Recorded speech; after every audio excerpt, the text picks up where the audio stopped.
30 cars have been broken into. It's a crime. Everything had been gone through in my glove box, my center console. That's made victims of assault. How in the world could 14 to 15 vehicles get broken into on your lot? Whether or not your car has been broken into, you think about it happening. She luckily didn't have anything out that they wanted. Officers are called at all hours. But at this point, we don't feel safe. No place is off limits. Started off like any other Sunday morning. We had a wonderful time in worship. But the mood changed. During worship at Gifts of Life Ministries, Senior Pastor Andre Johnson says they had an unwanted visitor. We went outside to discover that some cars were vandalized.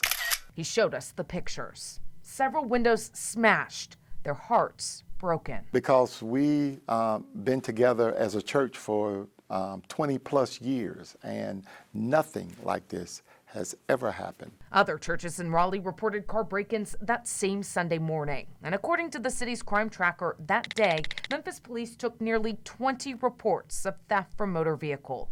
MPD says car break-ins are one of the top drivers of crime, as they've responded to businesses, restaurants, homes, hospitals, and schools in every corner of the city.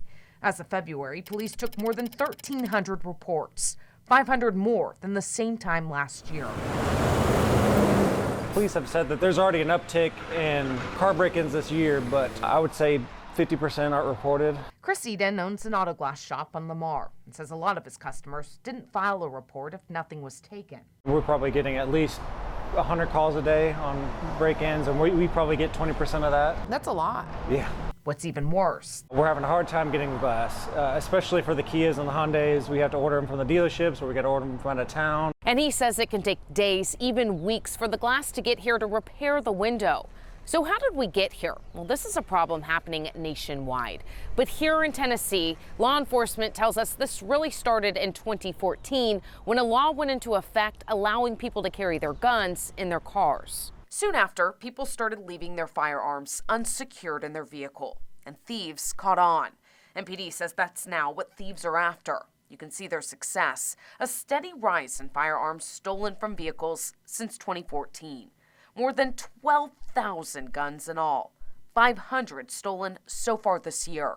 MPD says those guns account for 40% of the guns used in crimes and believes if people secured their firearms, crime would decrease. The vast majority were committed by juveniles, no doubt about it.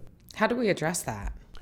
Well, it's not easy. Bill Gibbons is the president of the Memphis Shelby Crime Commission. He says intervention must occur immediately after the first offense, and consequences should be more stern for repeat offenders. Police agree. We write them a juvenile summons.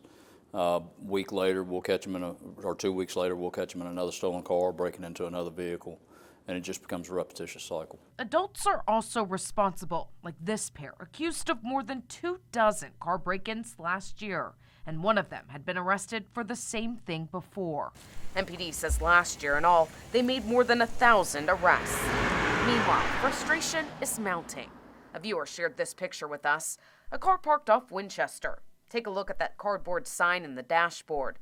A stern warning. There's no gun inside. We felt violated, of course. As for Pastor Johnson, he hopes he can have a candid conversation with those responsible to find out why they were so desperate to hit a sacred site. And maybe we can begin to understand and help others who may be feeling that way. He believes if we don't get to the root of the problem, this crime will continue to make victims of us all. Jessica Gertler, WREG News Channel 3.